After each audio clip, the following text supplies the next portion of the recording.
Star Nation para sa detalye sa atong mga balita. Namuwersa si Senate President Alan Peter Cayetano sangging pamangkot siya kung ginakonsiderar sini nga pagpang-atake ang natabo sa Senado sa Miyerkules ang gabi bisan nga nag-ako man ini nga ang personnel sa Senate Security man ang una nga nagpalupok.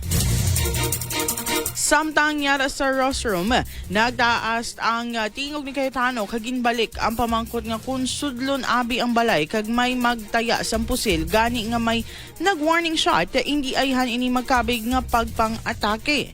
Wala na dapat sang question suno sa iya sa among atake sa Senado kag nabutang pagani sa peligro pati ang kabuhi sang media.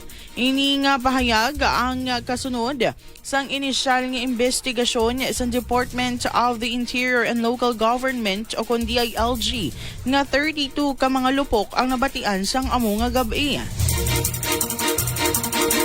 27 diri ang halin sa personnel sang Office of the Senate Sergeant at Arms kagin pahayag nga may nag-warning shot ang OSAA or OSA nga nagbalos ang armado nga grupo rason nga may 3 ka minutos nga balusay sang lukpanay. Ginbali man ni Cayetano ang mga akusasyon nga nagadrama-drama lang sila sa Senado.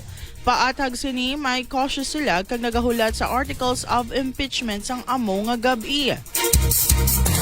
Nagdepense man ini nga sa iya karera sa politika halin sang 1992, wala pa siya sang record nga orchestrate siyang amo sini nga hitabo. Una na ngaging kumpirma sa Senate President nga nakaguwa na si De La Rosa sa Senate Building 234 kahapon or sang 234 sang kaagahon.